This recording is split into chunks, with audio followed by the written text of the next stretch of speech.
ఇంకో రహస్యం చెబుతా, గ్రామదేవత అన్నాను కాబట్టి. అయోధ్య సమస్య ఇప్పటికైనా ఎలా తెగిందో తెలుసా మీకు? 80 ఏళ్లకు పైగా పోరాటం జరిగిందండి, తెగల.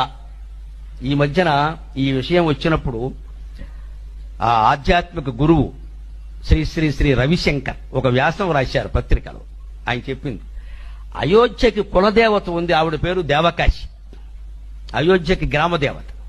ఆ దేవకాశి ఆలయం మూలబడిపోయింది, చుట్టూ చెత్త కుప్పలు ఉన్నాయి.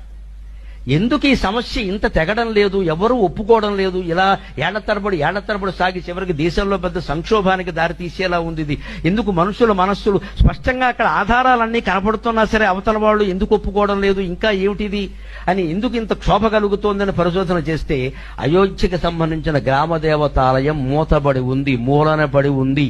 దాన్ని రవిశంకర్జీ గ్రహించుకుని తన శిష్యులకి ఆదేశాలు ఇచ్చి దాన్ని వెంటనే అక్కడ చెత్త కుప్పలు తీయించి ఆ ఆలయాన్ని పునర్నిర్మాణం చేసి అక్కడ ఒక యజ్ఞం చేశారు. ఆ తర్వాత 15-20 ఏళ్లకి ఈ కేసులో అంతిమమైన తీర్పు వచ్చింది. గ్రామదేవతల ఆరాధనని అశ్రద్ధ చెయ్యకండి దయచేసి. గ్రామదేవతల ఉత్సవాల్లో అన్ని వర్ణాల వాళ్ళు పాల్గొని ఆవిడ ముత్యాలమ్మ కావచ్చు, పోలేరమ్మ కావచ్చు, ఎవరైనా కావచ్చు, ఆవిడే పరబ్రహ్మస్వరూపం అని ఆరాధన చేయండి. ఖచ్చితంగా మీ కుటుంబాలన్నీ బాగుంటాయి, మీ కుటుంబాలన్నీ బాగుంటాయి. గ్రామదేవత ఆరాధన అశ్రద్ధ. ఎందుకంటే అసలు దేవతలకి బ్రహ్మకి, విష్ణువుకి, శివుడికి నువ్వు నేనేమి మేనత్త కొడుకు కాదు ఇక్కడ. కానీ గ్రామదేవతకి గ్రామం అంతా పిల్లలు, సొంత పిల్లల కింద లెక్క. ఆవిడ కాపాడు తీరుతుంది, బంధుత్వం ఉంది అక్కడ. ఆ గ్రామానికి ఆవిడ దేవత, మళ్ళీ పక్క గ్రామానికి కాదు. మనకి పోలేరమ్మ అంటే పక్కింటికి సత్యమ్మ కావచ్చు, వాళ్ళు ఆవిడని కొలుచుకుంటారు. బంధుత్వం ఉంది అక్కడ. మన పితృదేవతలు మనని కాపాడినట్టే గ్రామదేవతలు మనని కాపాడతారు. హిందూ సంస్కృతిలో గ్రామదేవత ఆరాధన చాలా ముఖ్యం.